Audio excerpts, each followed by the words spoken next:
The Poem of the Man God, the 3rd year of the public life. Chapter 503.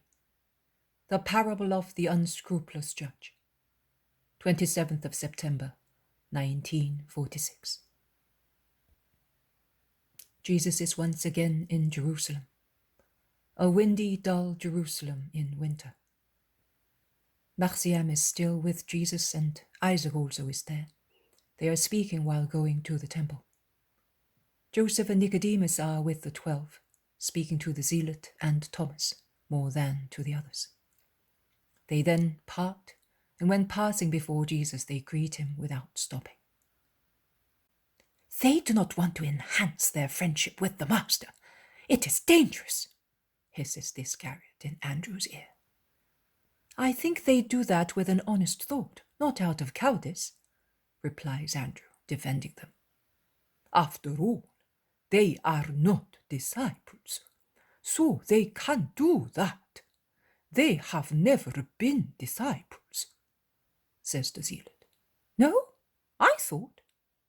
Not even Lazarus is a disciple. Neither is. But if you go on excluding, who will be left? Who? Those who have the mission of disciples. And the others then? What are they? Friends. Nothing but friends. Do they perhaps leave their homes, their interests, to follow Jesus? No, but they listen to him with pleasure, and they give him assistance and... Well, if that's the case, also the Gentiles do it. You know that near Niki's house we met people who had provided for him, and those women are certainly not disciples. Don't get excited. I was saying so just for the sake of speaking. Are you so anxious that your friends should not appear to be disciples? I think that you should want the opposite. I am not getting excited, and I do not want anything. Neither do I want you to harm them, saying that they are his disciples. How can I say that to anybody? I'm always with you.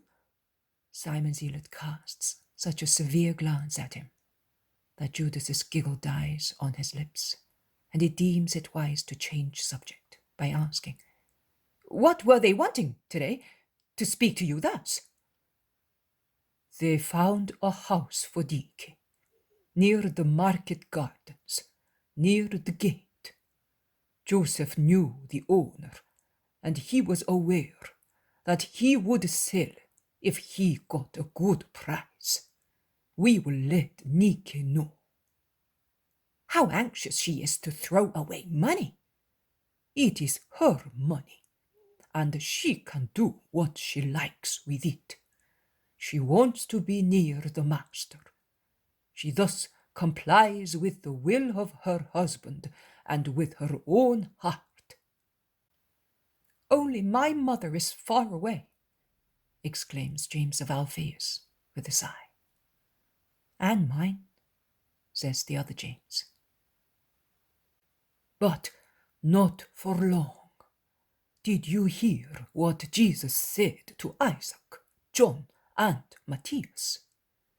When you come back at the new moon of Shabbat, come with the women disciples, in addition to my mother.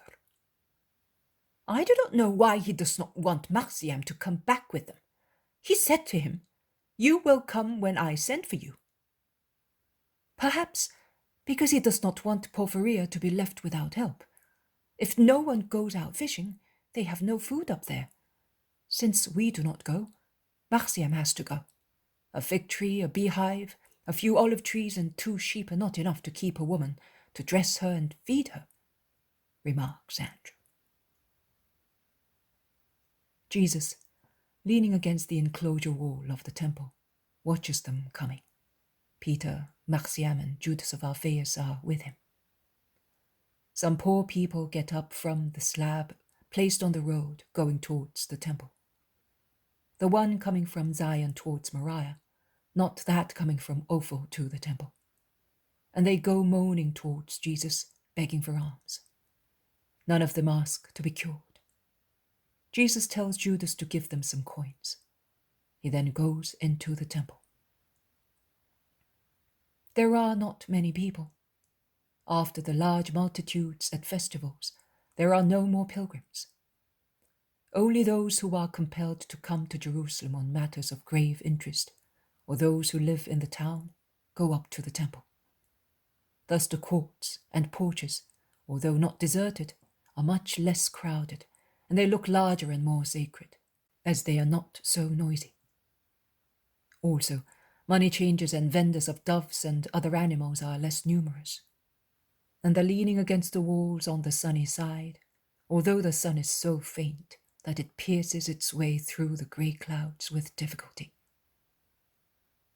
After praying in the court of Israel, Jesus retraces his steps and leans against a column, watching and being watched. He sees a man and a woman who must be coming back from the court of Israel, and although they are not weeping, their countenances are more dejected than if they were shedding tears. The man is trying to console the woman, but one can see that he is deeply grieved too. Jesus moves away from the column and goes towards them. "What is ailing you?" he asks them compassionately. The man looks at him, quite amazed at his concern. Perhaps he also thinks that he is indelicate. But Jesus looks at him so kindly that he is disarmed. But before expressing the reason for his grief, he asks, "How come a rabbi takes an interest in the sorrow of a simple believer?" "Because the rabbi is your brother, man, your brother in the Lord, and he loves you as is prescribed by the commandment." "Your brother?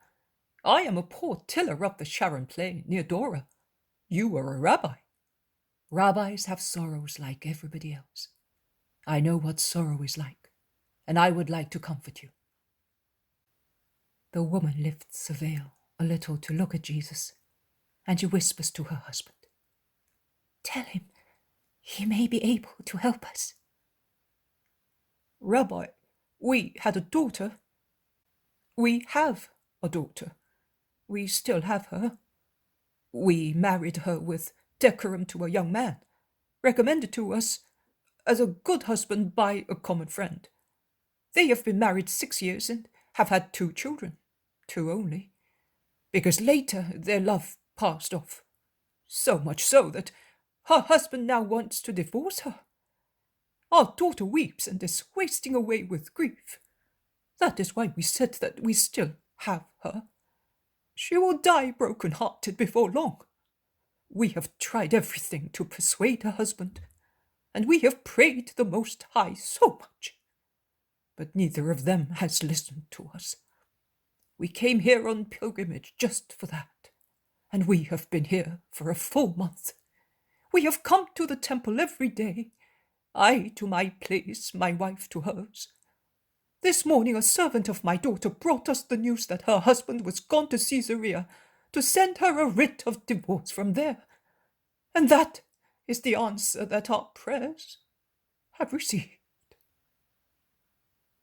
"Don't say that, James," implores the wife in a whisper, and she adds with a sigh, "The rabbi will curse us if we were blasphemous, and God will punish us. It is our sorrow. It comes from God, and if he has struck us, it means that we deserve it." "No, woman, I will not curse you, and God will not punish you. I tell you, as I tell you that it is not God who gives you this sorrow, but man. And God allows it to test you and your daughter's husband. Do not lose your faith, and the Lord will hear you." "It is late. Our daughter has been repudiated and dishonored by now, and she will die," says the old man. "It is never too late for the Most High. In a moment, and because of a persistent prayer, he can change the course of events. Between the cup and the lips, there is still time for death to thrust its dagger in, and thus prevent him, who was taking the cup to his lips, from drinking of it. And that, through the intervention of God, I am telling you, go back to your places of prayer and persist today, tomorrow, and the day after tomorrow. And if you can have faith, you will see the miracle. Rabbi, you want to comfort us, but just now, it is impossible, as you know, to make void the writ once it has been handed to the repudiated woman, says the man, insisting. I tell you to have faith. It is true it cannot be made void, but do you know whether your daughter has received it? There is not a great distance from Dora to Caesarea. While the servant was coming here, Jacob has certainly got back home and driven out Mary. There is not a great distance, but are you sure that he has covered it? Can a will superior to man's not have stopped a man, if Joshua, with the help of God, stopped the sun? Is your insistent, confident prayer made for a good purpose, not a holy will, opposed to the evil will of man? And will God not help you in stopping the foolish man on his way, since you were asking for a good thing of him, who is your Father? Has he not perhaps already helped you? And even if the man should still persist in going on, would he succeed? If you persisted in asking the Father for something that is just. I tell you, go and pray today, tomorrow, and the day after tomorrow, and you will see the miracle. Oh, let us go, James. The rabbi knows. If he tells us to go and pray, it means that he knows that it is the right thing. Have faith, my spouse. I feel a great peace, a strong hope rise in me where I had so much sorrow before. May God reward you, Rabbi, since you are good, and may he listen to you. Pray for us too. Come, James, come. And she succeeds in convincing her husband, who follows her after greeting Jesus with the usual Hebrew salutation. Peace be with you. To which Jesus replies with the same formula. Why did you not tell them who you are? They would have prayed with more peace, says the apostles, and Philip adds, I will go and tell them. But Jesus holds him back, saying, I do not want that. He would in fact have prayed with peace, but with less value and less merit. As it is, their faith is perfect and will be rewarded. Really? Do you expect me to lie, deceiving two unhappy people? He looks at the people who have gathered near him, about 100 of them, and he says, Listen to this parable that will explain to you the value of a constant prayer. You know what Deuteronomy says, speaking of judges and magistrates. They should be just and merciful, listening with impartiality to those who have recourse to them, always judging as if the case that they have to judge were a personal case of their own, without taking into account gifts or threats, without being partial to guilty friends, and severe with those who are at variance with the judge's friends. But if the words of the law are just, men are not as just, neither do they obey the law.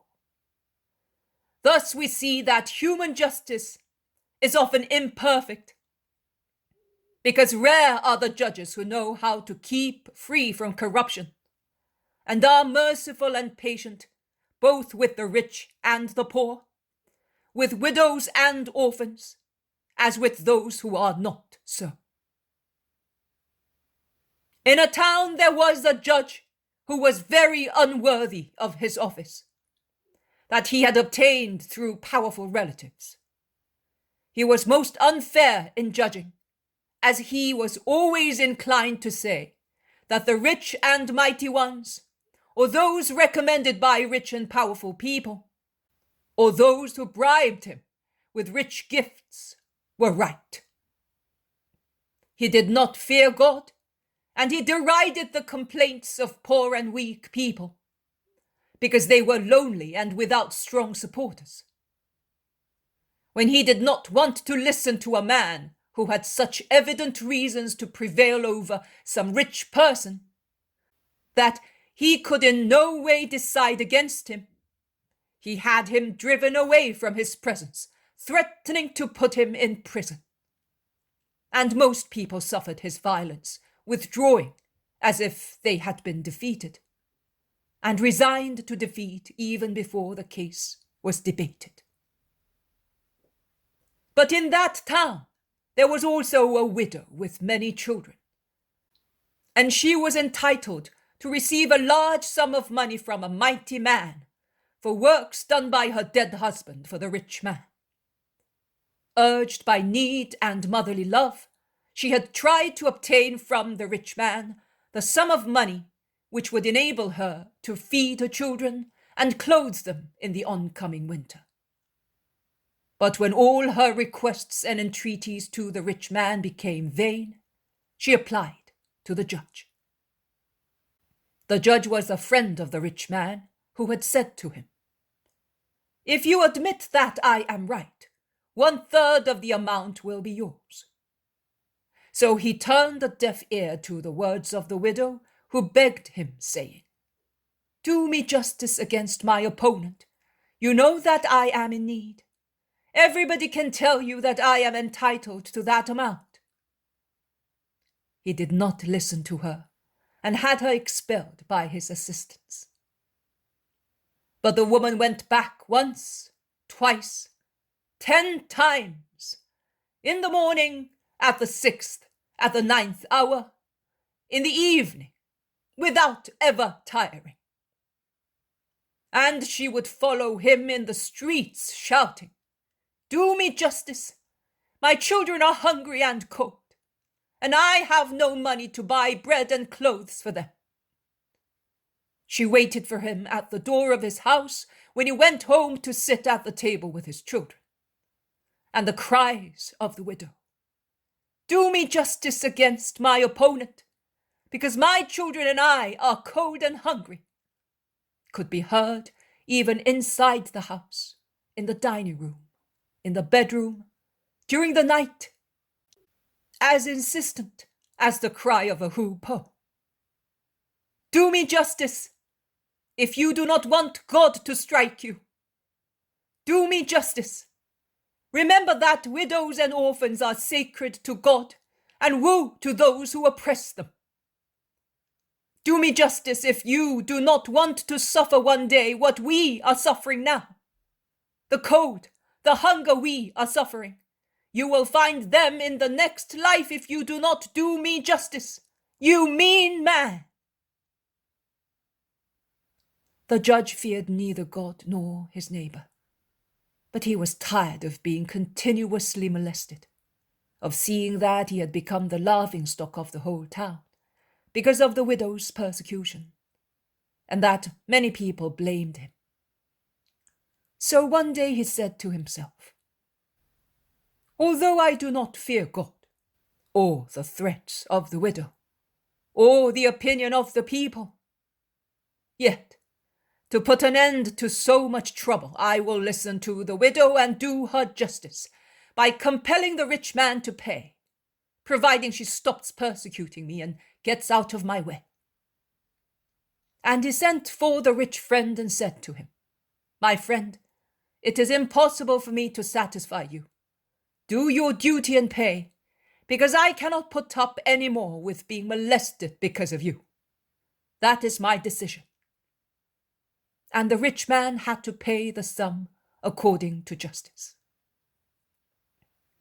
That is the parable. It is now for you to apply it. You have heard the words of a wicked man. I will listen to the woman to put an end to so much trouble. And he was a wicked person. But will God, the very good Father, be inferior to the bad judge? Will he not do justice to those sons of his who invoke him day and night? And will he keep them waiting so long for the grace that their depressed souls stop praying? I assure you, he will do them justice at once, so that their souls may not lose faith. But it is also necessary to know how to pray without tiring after the first prayers and asking for good things. And you must rely also on God, saying, "But let that be done what your wisdom sees is more useful to us." Have faith. Pray, having faith in prayer and faith in God your Father. And he will do you justice against those who oppress you, whether they are men or demons, diseases or other calamities. A persevering prayer opens heaven, and faith saves the souls in whatever way the prayer is heard and answered. Let us go. And he sets out towards the exit. He is almost outside the enclosure, when raising his head to look at the few people following him, and at the many indifferent or hostile ones watching him from afar, he exclaims sadly, "But when the Son of Man comes back, will he still find faith on the earth?" And with a sigh, he envelops himself more tightly in his mantle and strides away towards the oval suburb.